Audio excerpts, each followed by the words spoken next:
Bueno, vamos a avanzar en la interpretación de los espectros de masa y el primero que quería discutir con ustedes era el problema 8 de la página 51.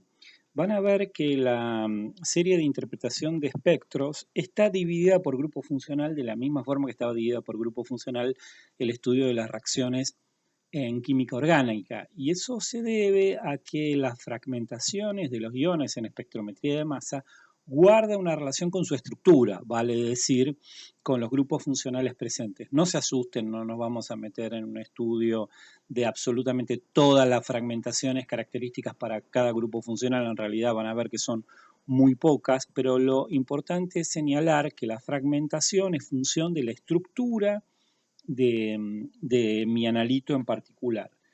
La primera cuestión que habría que discutir es cuando un analito se ioniza, y en este caso estamos hablando de alcanos, adquiere una carga. Vamos a suponer que todos los ejercicios que resolvamos de esta guía están hechos, tienen un espectro de masa hecho en una fuente de ionización por impacto electrónico. Es decir, que todos ellos van a tener un estado de carga más uno. Entonces, la primera pregunta que podríamos plantearnos es ¿dónde ponemos ese estado de carga? Vamos a ver que alcanos, pese que es una estructura orgánica relativamente sencilla, tiene la dificultad de tener que decidir dónde ubicar esa carga positiva y lo vamos a discutir ahora precisamente en un ratito. Es una cosa central para no solo para alcano, sino para cualquier otra molécula. ¿Dónde pongo la carga? El problema 8 nos dice, en general el conjunto de picos ubicados en los valores más altos de M sobre Z suele contener el ion molecular y su pico isotópico. Para el espectro que se indica a continuación, A.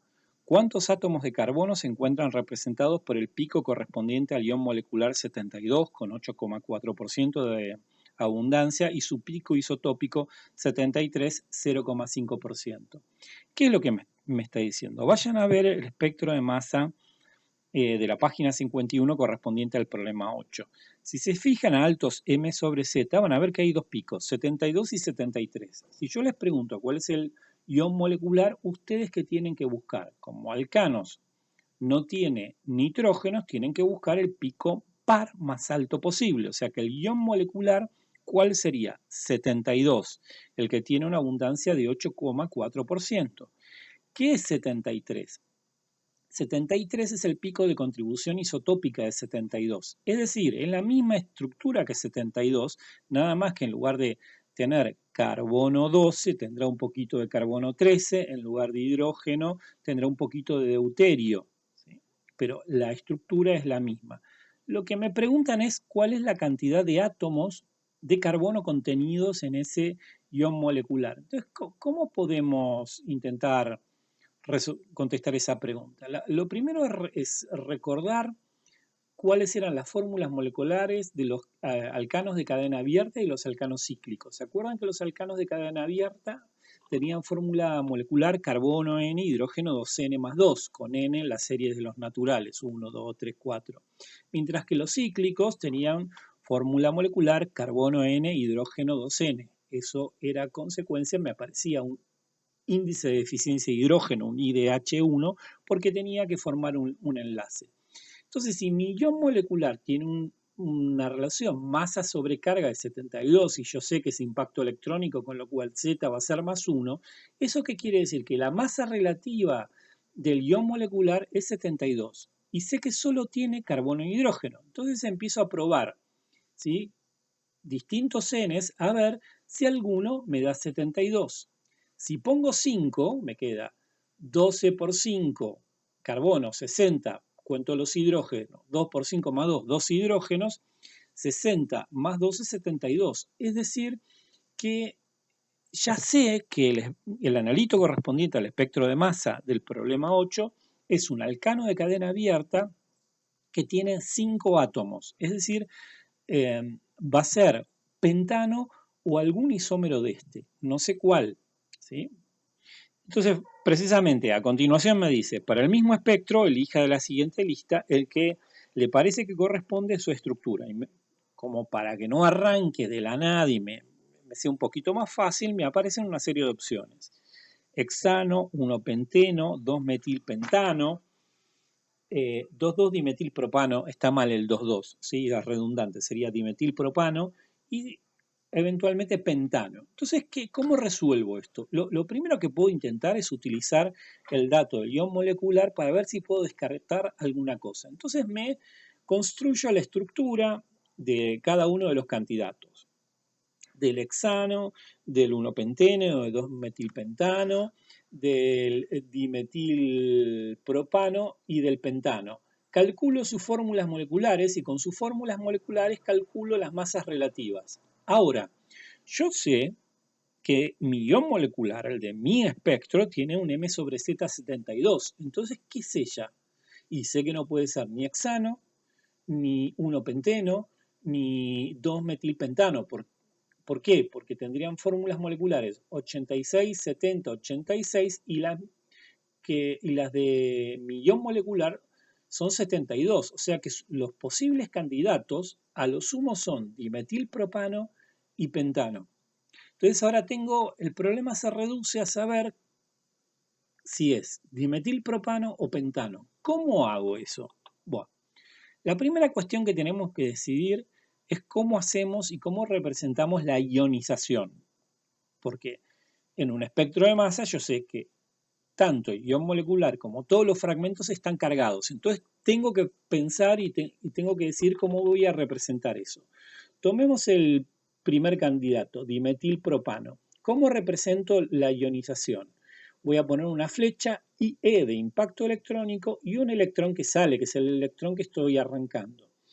Puedo denotar esa ionización, ese estado de carga, con un medio corchete hacia la derecha con una carga positiva y un puntito. ¿Esto qué significa? Que lo que se formó es un catión radical. ¿Por qué un catión radical? Porque el electrón se arrancó de algún enlace.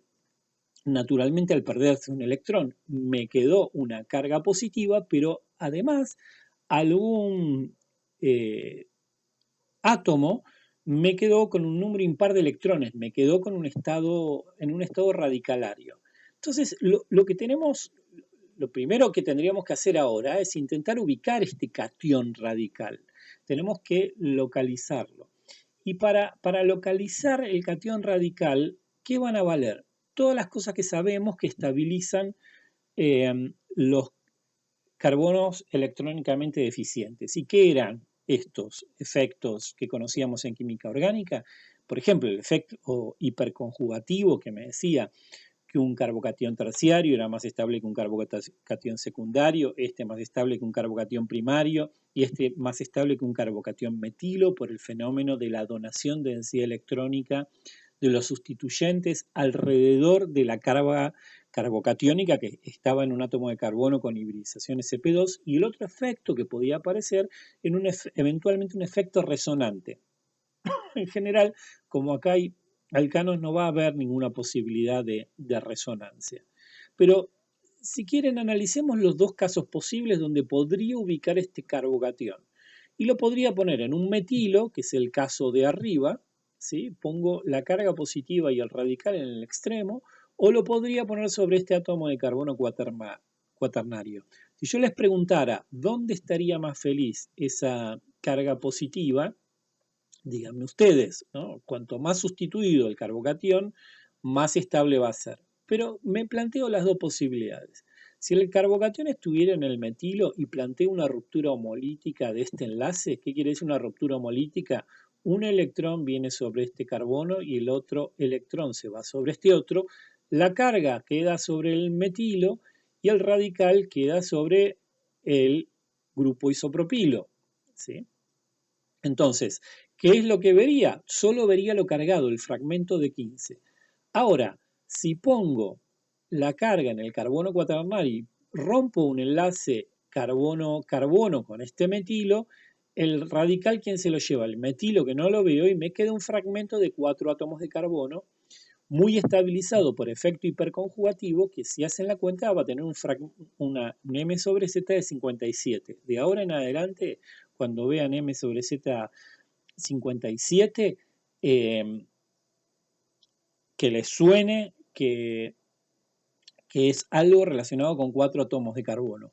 Como, fíjense, yo tengo 4 metilos en lugar de uno. Si fuera este el caso de que este fuera el analito, este fragmento probablemente tendría que ser un fragmento muy abundante, seguramente casi el pico base, digamos, porque podría ocurrir 4 veces.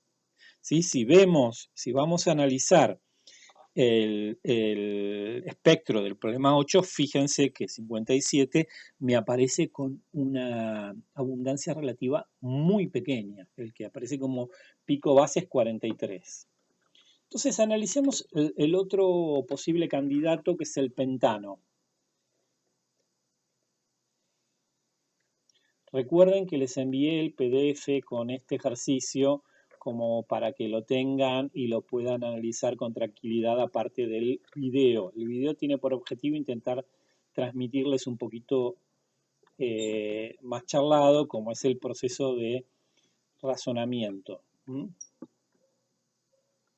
Bueno, entonces, tengo pentano. Para el pentano, ¿qué hago? Nuevamente, planteo impacto electrónico para ionizarlo y en principio digo, represento la ionización con este medio corchete, con la carga positiva y el radical.